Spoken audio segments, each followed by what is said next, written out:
నమస్తే అండి, welcome to Guntur రుచులు. ఈరోజైతే ఇక్కడ రెసిపీ పుదీనా రైస్. పుదీనా రైస్ అనగానే కొంతమంది పుదీనా ఘాటుకి ఇష్టపడరు, కానీ ఈ విధంగా చేస్తే మాత్రం అందరూ ఇష్టపడతారండి. పిల్లలు పెద్దవాళ్ళు అందరూ ఇష్టపడతారు. మంచి లంచ్ బాక్స్ రెసిపీ కూడా. ఎవరైనా గెస్ట్లు వచ్చినప్పుడు మనకి బిర్యానీనో లేకపోతే పులిహోర ఇవన్నీ చేసుకునే పని లేకుండా ఇలా పుదీనా కానీ కొత్తిమీర కానీ ఉంటే చాలు. ఈ విధంగా ట్రై చేసి చూడండి. నేను ఎక్కువ క్వాంటిటీగా పుదీనా వేసాను కాబట్టి ఇక్కడ పుదీనా రైస్ అనే చెప్తున్నాను. మరి సూపర్గా ఉంటుంది ఈ టేస్ట్ అయితే. ఒక్కసారి అయితే ఎలా చేయాలో చూద్దాం. ఈ రైస్ని అయితే వేడివేడి అన్నంతోనూ చేసుకోవచ్చు, లేదా మిగిలిన అన్నంతో కూడా చేసుకోవచ్చు. ఈరోజు అయితే ఇక్కడ నేను పుదీనా రైస్ కోసం అండి, నేను రైస్ అయితే 1 కప్ వరకు ఉడికించి పెట్టుకున్నాను. కొంచెం పొడిగా వచ్చేలాగా చూసుకున్నాను.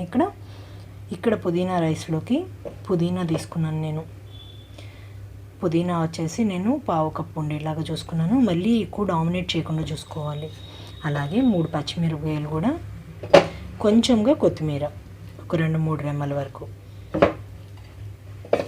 ఈ మొత్తం మిక్సీ జార్లోకి వేసుకున్నాను. అలాగే గింజలు లేకుండా ఒక అరముక్క వరకు నిమ్మకాయని ఇందులోకి పిండేస్తున్నాను.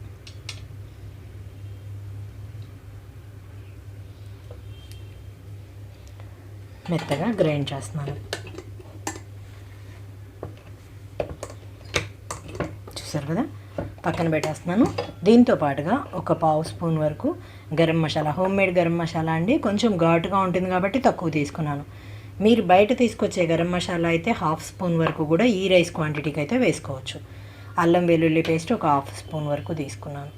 మీరు అల్లం వెల్లుల్లి విడివిడిగా గ్రైండ్ చేసుకోవాలి అనుకుంటే పేస్ట్తో పాటుగా ఇది కూడా అల్లం ముక్క అలాగే వెల్లుల్లి కూడా వేసుకోవచ్చు.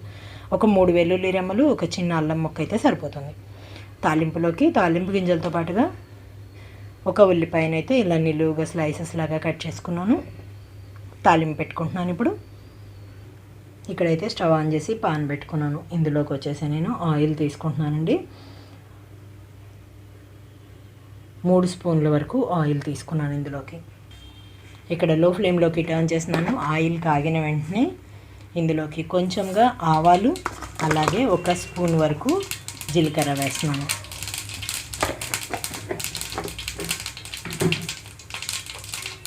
ఇవన్నీ వేగిన తర్వాత కట్ చేసి పెట్టుకున్న ఉల్లిపాయ ముక్కలు వేసేసుకుంటున్నాను ఇందులో.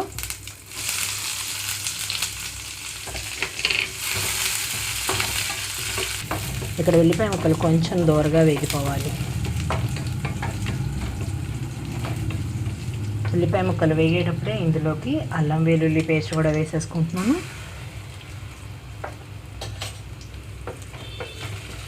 లో ఫ్లేమ్లోనే ఉంచి వేయించుకుంటున్నాను. ఇక్కడ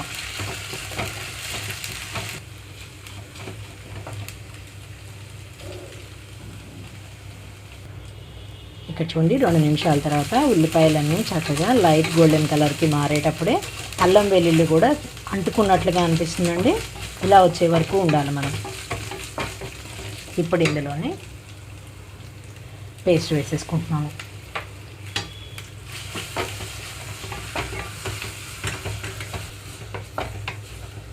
పుదీనా పేస్ట్ వేసిన తర్వాత 2 నిమిషాల పాటు ఇలా వేయించుకున్న తర్వాత రైస్ ఇందులో కలపాలి. చూడండి, మొత్తం పేస్ట్ అంతా వేగిపోయింది అనుకున్నప్పుడు రైస్ ఇందులో కలిపేస్తున్నాను నేను.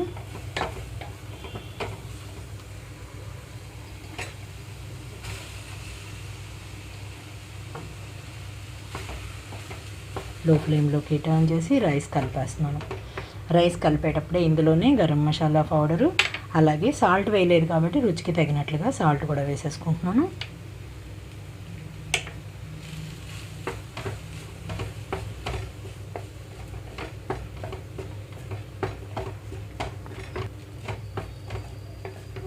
చూసారు కదా, పుదీనా రైస్ రెడీ అయిపోయింది. రైస్ మిగిలిన చాలు, అప్పటికప్పుడు వేడిగా వండుకున్న రైస్ అయినా కొద్దిగా ఆరనిచ్చి ఇలా చేసుకోండి. మిగిలిన రైస్ అయితే ఇంకా ఆరే పనే లేదు, ఆరిన రైసే కాబట్టి తాలింపులో డైరెక్ట్గా వేసేసుకోవచ్చు. నేనైతే ఇంకా 2 నిమిషాల పాటు మూత పెడుతున్నాను. ఇక్కడ మూత ఎందుకు పెడుతున్నానంటే ఈ ఫ్లేవర్ అంతా కూడా రైస్కి పట్టడం కోసం. 2-3 నిమిషాల తర్వాత మూత తీసేసి ఒకసారిగా కలుపుకున్న తర్వాత స్టవ్ ఆఫ్ చేసేస్తున్నాను. లంచ్ బాక్స్ రెసిపీగా సూపర్గా ఉంటుందండి. ఎవరైనా గెస్ట్లు వచ్చినప్పుడైనా కూడా ఇలా తాలింపు రైస్గా, పుదీనా రైస్గా పెట్టేసుకోవచ్చు. నేను ఇంకా సర్వింగ్ బౌల్లోకి తీసేసుకుంటున్నాను. చూసారు కదా, పుదీనా రైస్ రెడీ అయిపోయింది. మరి ఇంకెందుకు ఆలస్యం, చాలా తక్కువ టైంలో ఈ విధంగా అయితే ట్రై చేసుకొని చూడండి. మీరు మీ ఒపీనియన్ అయితే కామెంట్ బాక్స్లో పెట్టండి. మీలో కానీ ఎవరైనా మా వీడియో ఫస్ట్ టైం కానీ చూస్తున్నట్లయితే ప్లీజ్ మా ఛానల్ని సబ్స్క్రైబ్ చేయండి. అలాగే మా వీడియోస్ లైక్ చేస్తూ షేర్ చేయండి. పక్కన ఉన్న bell icon all option click చేస్తే మేము ఇచ్చే వీడియోలన్నీ మీకు నోటిఫికేషన్స్ వస్తాయి. Please encourage me and thank you for watching. Thank you.